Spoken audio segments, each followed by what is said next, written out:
Բարև ձեզ, թարմացված նորություններով եթերում հորիզոնն է 18 դեկտեմբերի 5-շաբթի։ Այս պահին Մայրաթոր Սուրբ Էջմիածնում մեծաքանակ ոստիկանական ուժեր են կուտակված, հրատապ հավաք են կազմակերպել հավատացյալները եկեղեցու պաշտպանության համար։ Մայրաթորի բակում հնչում են հակընդդեմ վեհափառ, կտրիչ հեռացիր վանկարկումներ։ Մայրաթորի ոստիկանական շղթայի մի կողմում հավաքվել են կաթողիկոսի հեռացումը պահանջողները, մյուս կողմում նրան աջակցողները։ Հիշեցնենք, 10 եպիսկոպոսներ 3 էին հանդես եկել հայտարարությամբ դիմել ժողովրդին, որ դեկտեմբերի 18-ին ժամը 17-ին հրավիրում են Մայրաթոր Սուրբ Էջմիածին ամենայն հայոց կաթողիկոս Գարեգին II-ին իրեն ձևակերպամբ հանգստի կոչելու արդար պահանջով, որն այլևս դարձել է անհետաձգելի անհրաժեշտություն։ Այս հայտարարությունից հետո մեկ այլ հայտարարությամբ էր հանդես եկել Հայ առաքելական եկեղեցու Արագածոտնի թեմը եւ հայտնել, որ այսօր ժամը 19-ին Արագածոտնի թեմի Բյուրականի Սուրբ Հովհաննես եկեղեցում նախատեսված միասնական ժամերգությունը կտեղափոխվի եւ տեղի կունենա Մայրաթոր Սուրբ Էջմիածնում ժամը 17-ին։ Այս պահին վեհապար հայրապետը մասնակցում է միասնական աղոթքին։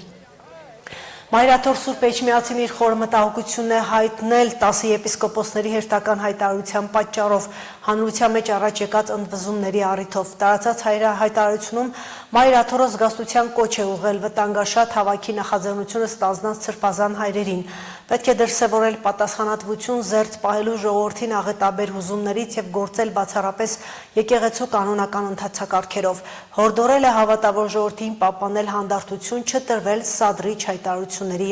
ազդեցությանը։ Կառավարության նիստից հետո լրագրողներից ունեցած ճեպազրույցի ընթացքում վարչապետ Փաշինյանը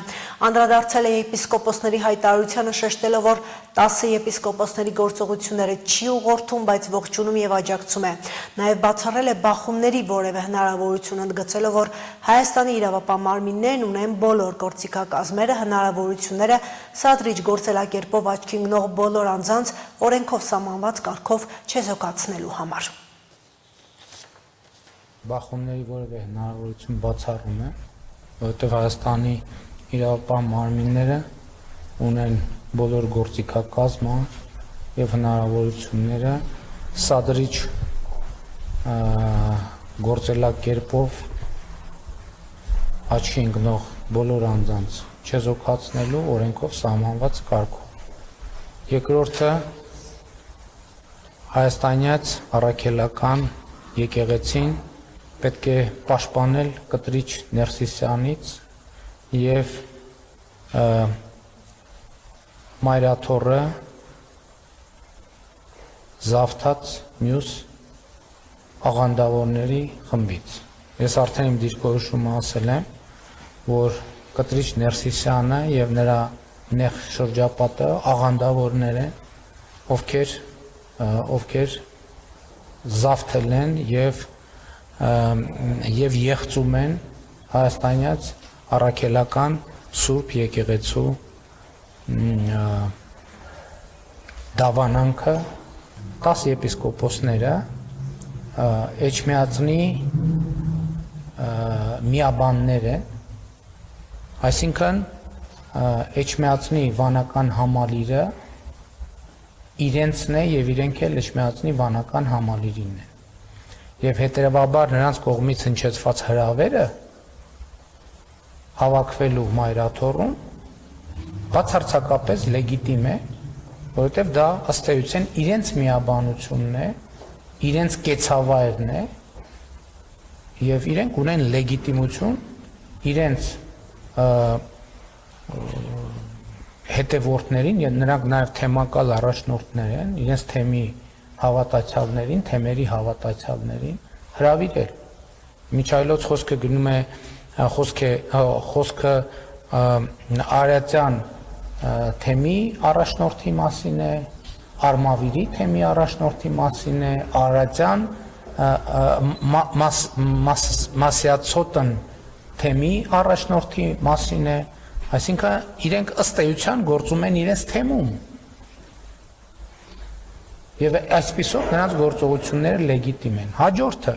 նաև շատ է հնչում, ես տեսա, որ նաև որոշակի հարցադրումներ են արվում, ինչն է կապում ինձ 10 եպիսկոպոսների հետ։ Միայն եւ միայն բացառապես օրակարգը հայաստանյաց առաքելական Սուրբ եկեղեցու նորոգման օրակարգը եւ մի հարցում եւ էլի ուրիշ հարցերում մենք ունենք կոնսենսուս, որ այդ օրակարգը անհնար է իրականացնել առանց Կտրիչ Ներսիսյանի հեռացման մայրաթորից։ Հաջորդը ուզում եմ ասել նաեւ, ասում եմ որպես Հայաստանի Հանրապետության վարչապետ,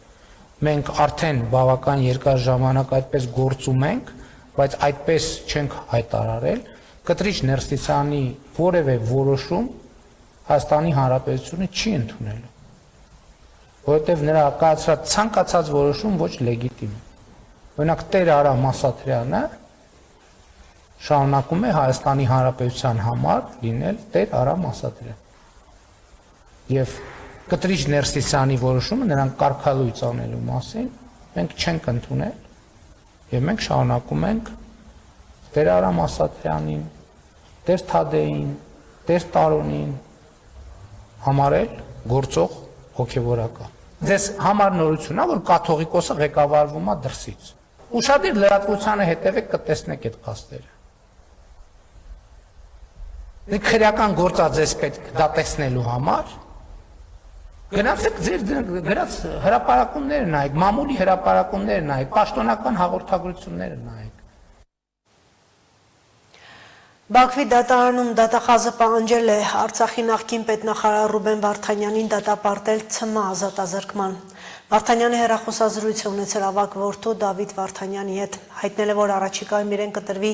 եզրափակիչ խոսքի հնարավորություն։ Վարդանյանը նշել է, որ իր ելույթում պատրաստվում են ընդգծել տեղի ունեցողը չեմ ընդունում որպես դատական գործընթաց եւ մտադիր չեմ մասնակցել արտարադատության իմիտացիային։ Ես ոչինչի համար չեմ զղջում, բոլոր իմ գործողությունները կատարել եմ գիտակցաբար եւ կամավոր, լիովին հասկանալով հնարավոր հետևանքները։ Ես պատրաստ եմ պատասխան տալ իմ արարքների համար Աստծո առաջ։ Միակ բանը, որի համար ափսոսում եմ, այն է, որ չկարողացա անել ավելին, նշել է Ռուբեն Վարդանյանը։ Ադրբեջանական պետական ապագործակալության փոխանցմամբ սկսվել է Ադրբեջանից Վրաստանի տարածքով Հայաստան նավթամթերքի արտահանումը։ Համաձայնությունը ձեռք է բերվել նոյեմբերի 28-ին Գաբալա քաղաքում երկու երկրների փոխվարչապետներ Մհեր Գրիգորյանի եւ Շահին Մուստաֆաևի հանդիպման ժամանակ։ Գործակալության տվյալով երկաթուղով Հայաստան կուղարկվի Սոկարի AI-95 մագնիշի 22 վագոն բենզին։ Վրաստանի կառավարության կարգադրության համաձայն վրացական երկաթուղիների ընկերությունը 2600 տոննա ադրբեջանական նավթամթերքի փոխադրումը Հայաստան կիրականացնի անվճար։ Կառավարությունը հերթական գումարն է հատկացրել սուբվենցիոն ծրագրերի համար, որոշումն ընդունվել է գործադիրի այսօրվա նիստում, որի ընթացքում Փաշինյանը նաև դժգոհել է, որ առևտրի կետերից մեկում ապրանքի տարբեր գներ են առաջարկել կախված վճարման եղանակից։ Վարչապետը հանձնարարել է փակել այդ խանութը։ Կառավարությունը 12 միլիարդ 45 միլիոն դրամի չափով ֆինանսավորում կհատկացնի 52 համայնքում 169 սուբվենցիոն ծրագրի իրականացման համար։ Շուրջ 1 ժամ վարչապետը համայնք առ համայնք, փողոց առ փողոց թվարկում է այն ծրագրերը, որոնք իրականացվելու են այս ֆինանսավորմամբ։ Ընթացքում Նիկոլ Փաշինյանը հիշում է նաև խնդիրները, որոնց բախվում են գազաֆիկացման եւ ասֆալտապատման ծրագրերն իրականացնելիս։ Նախորդ օրը համայնքներից մեկում մի քաղաքացի դժգոհել է, որ 20 տարի է իր տունը ճանապարհ ու գազ չունի, հետաքրքրվել են ու պարզել, այդ տունը հիմնական բնակավայրից 5 կիլոմետր հեռու է գտնվում եւ այդ հատվածում միակն է։ Ժամանակին համայնքը հողը տվել է, օքեյ տվել է, լավ։ Շինթույլտվությունը տվել է, բայց հիմա, ասենք մենք ո՞նց լուծենք այդ հարցը։ Այսինքն պատկերացնում եք, չէ, մի տան հաշվով մենք տանենք 150 միլիոն դրամ ներդրում անենք, մնացած տները կասեն մեր տների հաշվով է 150 միլիոն դրամ ներդրում արեք։ Ավելի լավ է մենք բանը գերակա շահ ճանաչենք այդ տունը,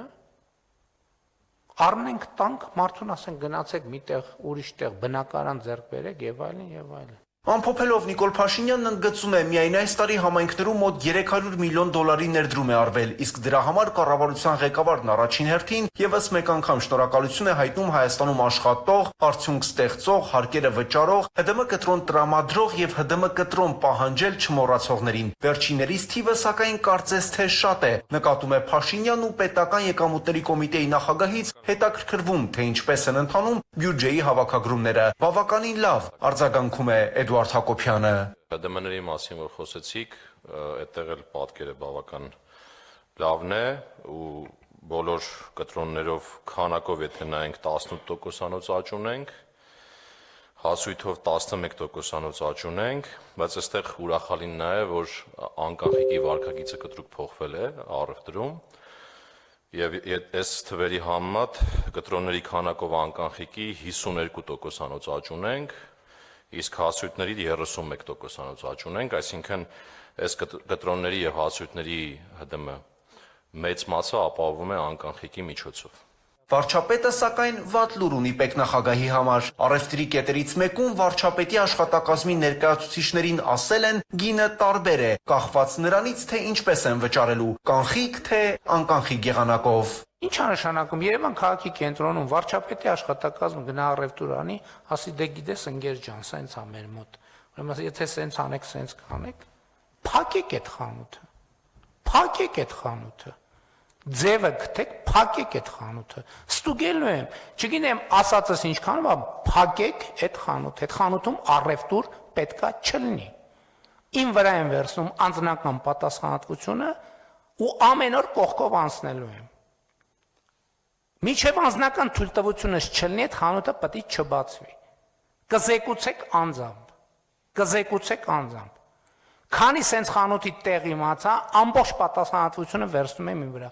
Փակվելու է այդ խանութը, առևտուր չի լինելու, միջև անձնական թույլտվություն չտամ, առևտուր չի լինելու։ Վարչապետը նաև անդրադառնում է բջջային հեռախոսների ներմուծման ոլորտին, հանձնարարելով արագ ներդնել այնպիսի համակարգ, որը թույլ չի տա երկրում շրջանառել հեռախոսներ, որոնց հարկերը չեն վճարվել, բացառությամբ այն դեպքերի, երբ տարեկան 1 կամ 2 հեռախոս է ներմուծվում ընտանիքի համար։ Կառավարության մեկ այլ որոշմամբ պետական գույքի կառավարման կոմիտեին կամրացվի շուրջ 6 միլիոն դոլարին համարժեք 2 միլիարդ 319 միլիոն դրամ արժեքով 7 անշարժ գույք։ Բոլոր գույքերը Հայաստանի Հանրապետությանը վերադարձ են դատախազության կողմից պետական շահերի պաշտպանության շրջանակում ներկայացված հայցերի բավարարման արդյունքում։ Ընդհանուր առմամբ, եթե ամփոփենք մեր պետական շահերի պաշտպանության լիազորության շրջանակներում այս պահի դրությամբ մոտավորապես 66 միլիարդ դրամ արժողությամբ գույք եւ դրամական միջոց է վերականգնված Հայաստանի Հանրապետությանը եւ համայնքներին եւ այս պահի դրությամբ վերականգնված միջոցների միասնական հաշվին 21 միլիարդ դրամ ունենք մոտավորապես։ Իհարկե այս տեմպերով մենք տարածքային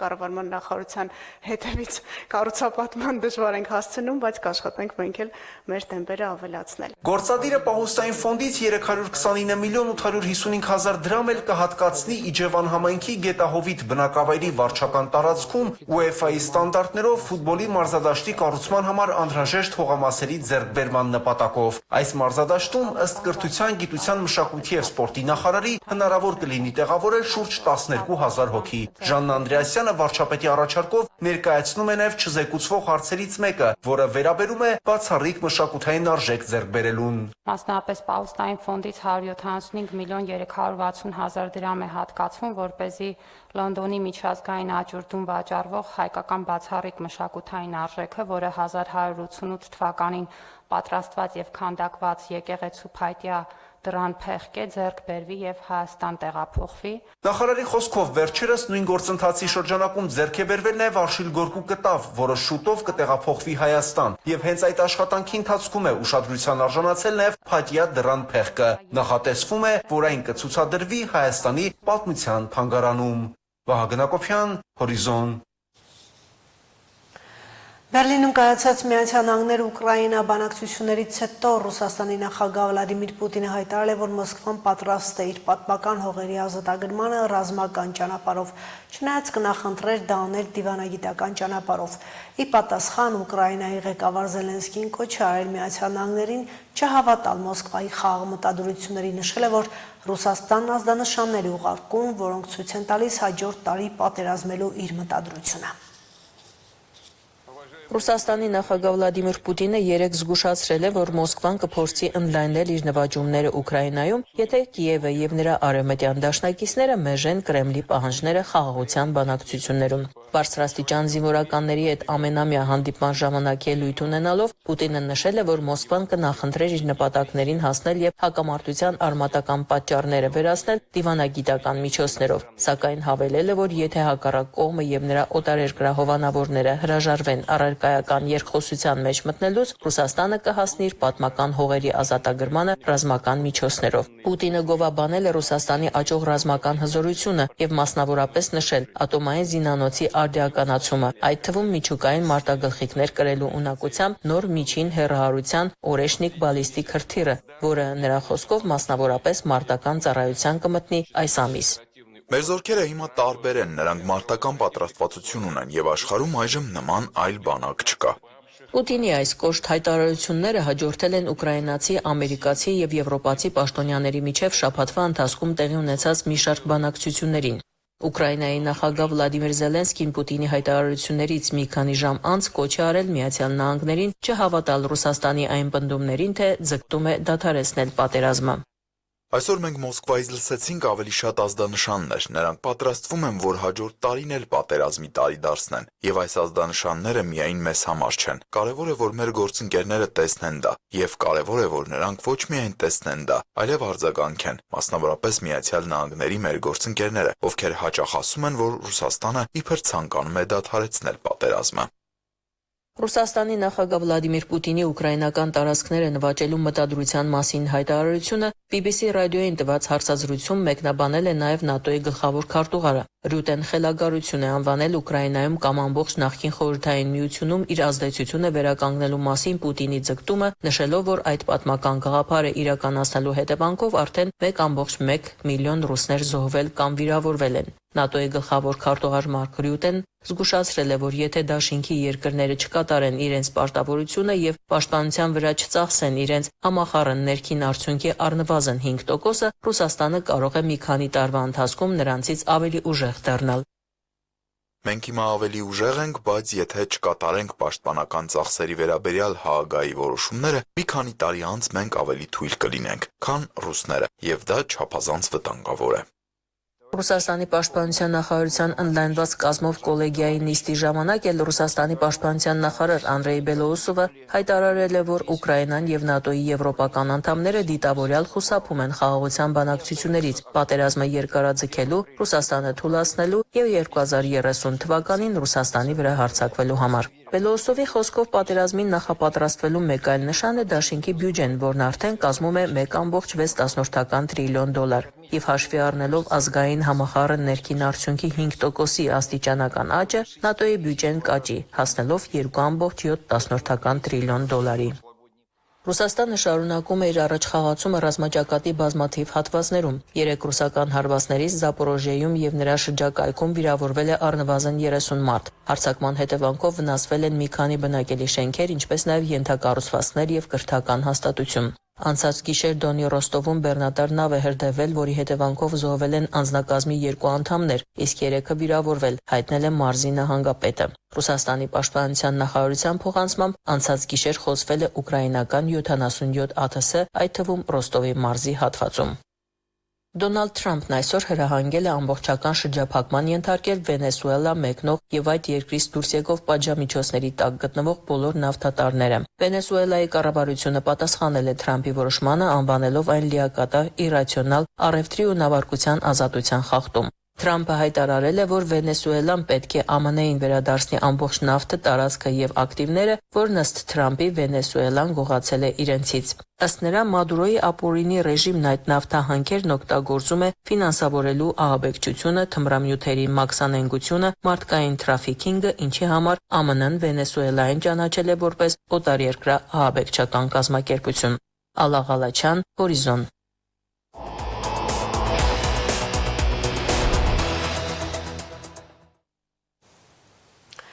Մարզկենտրոնից հեռավորությունը, սահմանափակ կենթակառուցվածքներն ու պայմանների պակասը ստիպում են երիտասարդ ընտանիքներին լքել բնակավայրերը։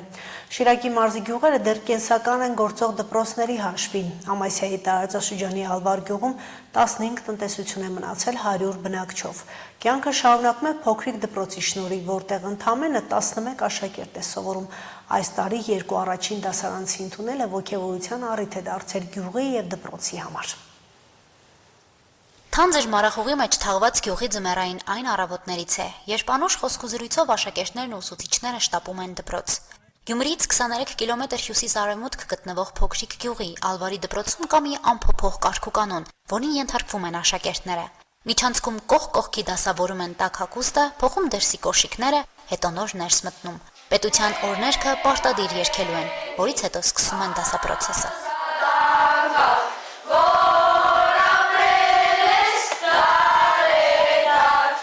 Դպրոցը միջնակարգ է, ունի ընդամենը 11 աշակերտ, 4 տղա եւ 7 աղջիկ։ Զույգերով նստելու պայման ու տարբերակ չկա։ Մեկական աշակերտով դասարաններ են ու ստիպված միասնական դասեր են անում։ Այս տարի ստացվեց 2 աշակերտով առաջին դասարան բացել։ Լիաննան ու Արարատն են, նրանք հորեղբոր երեխաներ են։ Գալիս են ոգևորությամբ, ամենապարտաճանաչներն են։ Մեկին գումալած 2, հավասարը 3։ Ադարն եմ սովորել սետալը, էտալը, ռետալը, նետալը, իտալը, լենտալը։ Լիաննայի ու Արարատի հետ նույն դասասենյակում դաս է անում նաև երկրորդ դասարանցի Յուրան։ Ուսուցիչը միաժամանակ աշխատում է տարբեր առարկայական ծրագրերով։ Մեկին դաս է հարցնում, մյուսներին գրավոր հանձնարարում։ Ես շատ լավ առարկաներ կանցնեմ ու ին դուրը շատ է գալիս, յադ կստանամ, վես կստանամ, իմ գյուղը լավն է, դրան ոչ միտեղ չի հասնի ու ես դրան շատ եմ սիրում մեր գյուղը։ Եղել է ժամանակներ, որ շատ է եղել, նույնիսկ աշխատել ենք 2 հերթով, իսկ հիմա ցավոք ու կանգնել է կեսխնդրի առաջ քիչ աշակերտներով, կոմպլետ դասարաններով։ Մինչև 2000-ականները դպրոցը 70-ից ավելի աշակերտ է ունեցել։ Հետո քիչ-քիչ գյուղը սկսել է դատարկվել։ Ջահել ընտանիքները դռները փակել գնացել են երկրից դուրս։ Մի մասն էլ քաղաք է տեղափոխվել ապրելու։ Քաղաք ասելով ալվարցիները նկատի ունեն Գյումրին։ Սեփական տան չափ տարածք ու մակերես ունեցող մի հարկանի դպրոցի դռները բացվում ու փակվում են 11 աշակերտի համար։ Ավագ դասարաններում սովորողները 2-ն են, մեկը 8, մյուսը 11-րդցի է։ 9-րդ, 10-րդ եւ 12-րդ դասարաններ չկան։ Անժելան եւ Կլարան են դասերին միշտ պատրաստ ներկայանում։ Ուզեն թե չուզեն ամեն օր դաս պատասխանողը նրանք են։ Աղջիկները չեն դժգոհում, ասում են լսածն ու սովորածը լավ են յուրացնում։ Այստեղի կրթությունը ինձ համար շատ լավն է, որովհետև ես քանի որ մենակ եմ, դա հենց ուսուցիչների հետ պարապելու ընթացքում դե ավելի լավ անհատական ձևով ենք պարապում, դրա համար ավելի լավ եմ սովորում։ Շատ որ լինենք էլի լավ է, բայց էլ է լավ, որովհետև ավելի ազատ եմ պատմում, ավելի շատ եմ խոսում։ Դե դասից բացի բուն թեմայից, ավելի ուրիշ բաներ եմ ավելացնում դասին։ Պլակատներ կսարքենք հետաքրքիր տարբեր առարկաներից, որ ավելի հետաքրքիր ասնի, բաց դասեր կինենք։ Արդյունավետությունը մեկ աշակերտի հետ լավ չէ, որովհետև խմբային աշխատանքներ կան, որը չեն կարող կատարել։ Տարբեր խնդիրներ են առաջանում, բայց հիմնականում մի աշակերտը լավ է, որ ամբողջ դասը նվիրում է իրան, բացատրում ես, ավելի շատ ժամանակ ես տրամադրում, ավելի շատ ինքը պատրաստվում, չի կարող չսովորել։ Դպրոցի պատմության ուսուցիչ Ընկեր Սահակյանը 20 տարի է Գյումրիից Ալվարի դպրոց է գալիս։ Քաղաքից գյուղ եկող ուսուցիչները էլի ունեն, իրենց անձնական մեքենաներով են գալիս։ Հասարակական տրանսպորտ գոյություն չունի, ամեն օր գալ գնալը հեշտ չէ։ Միակ պահող բանը սովորող գրագետ աշակերտներն են։ Գալ գնալը մեքենայով եմ գալիս գնում, քանի որ տրանսպորտ չկա հասարակական, ավտոբուսներ չի աշխատում, մինուսներ է, որ ասենք, ճանապարհները լավ չեն, բայց հուսով ենք, որ կեղնի լավ։ Դպրոցը դահլիճ ու մարզադաշտ չունի, ֆիզկուլտուրան դասասենյակներում են անում, շախմատ ու այլ խաղեր են կազմակերպում։ Ձմռանը համեմատաբար լավ է, ձյուն դրած ժամանակ տահուկավազքով են զբաղվում։ Մեր կլիմայական պայմանները մեզ թույլ են տալիս, որ երեխաները զբաղվեն տահուկավազքով, դե հիմնականում ձմեռը մեր մոտ մեկ քիչ երկար է, այսինքն ժամանակի առումով 4-5 ամիս, ու այդ ընթացքում ուրիշ զբաղմունք որպես դուրսը չունենք։ Տարիներ առաջ 200 քառակուսի մետր մակերեսով շենքը վերանորոգել են շրջանավարտների նվիրատվություններով։ Դասասենյակները ուսուցիչանոցն են տեսքի բերել։ Դպրոցի ճաշարանն ու տանիքը նորոգել են պետության ֆինանսավորմամբ։ 79 թվականին ստեղծվել է մեր փոքրիկ դպրոցը, ճիշտ է, այդ ժամանակ այս շենքը ստեղծված է պունկտի համար, բայց կգա։ Մի հսկա անցր շենք էր։ Կամաց մենք վերանորոգել ենք մեր ուժերով։ Արկադի Ավանեսովը 90-ականների փախստականներից է։ 37 տարի է ապրում ու աշխատում է Ալվարում։ Ցավում է, որ դպրոցն ավարտելուց հետո գնում են գյուղից, լավ ապագայի հետևից։ Դպրոցների միավորման գործընթացը չի բացառում, որ չի շրջանցի նաև Ալվարը։ Նախնական ասում են, որ միացնելու են Բերթաշենին, բարդությունները իհարկե առաջանալու են, քանի որ ենթադրենք տրանսպորտ է գործելու ու ծնող է լինելու, որ հնարավորություն չի ունենալու երեխային գնա բերի։ Եթե միավորման հարցը նաև իրենց դպրոցին վերաբերեց, համոզված են, որ անհարմար ճանապարհներով հարևան գյուղ երեխաներին ուղարկելու փոխարեն ընտանիքները կնախընտրեն տեղափոխվել քաղաք կամ մյուս ավելի մոտ եւ հարմար վայրը՝ Ամասիա։ Փոքրիկ գյուղի բնակիչների թիվը այս պահին չի գերազանցում 100-ը։ Հասմիկ Թումասյան, Արարատ Ծատուրյան, Հորիզոն։ Եվ այս թողարկման վերջին լուրը։ Փարիզի 2024 օլիմպիական խաղերի բրոնզե մեդալակիր աշխարհի եւ կրկնակի Եվրոպայի քահարակի չեմպիոն Մալխաս Համոյանը դարձել է ըմբշամարտի միջազգային ֆեդերացիայի տարվա վերադարձ անվանակարգի հաղթող։ Այս մասին հաղորդում է կազմակերպության մամուլի ծառայությունը։ Ամոյանը բարդ ճանապարհի վրա է հայտնվել 2021 թվականին Օսլոյում աշխարհի չեմպիոն դառնալուց հետո կրկին աշխարհի առաջնության ոսկին նվաճելու համար։ 26-ամյա ըմբիշը այս տարի ցուցադրեց թերևս ամենատպավորիչ ու հռոմեական ելույթը Զագրեբի աշխարհի առաջնությունում նվաճելով իր երկրորդ աշխարհի չեմպիոնական տիտղոսը։ Հիշեցնենք, որ այս տարի Մալխաս Համոյանը դարձել էր աշխարհի ու Եվրոպայի չեմպիոն, հաղթել Վարշավայում կայացած Poland Open մրցաշարում։ Պաշտոնական մրցումներում 26-ամյա ըմբիշը 2025 թվականին պարտություն չի ունեցել։ Հետևեք նորություններին ժամը 20-ին։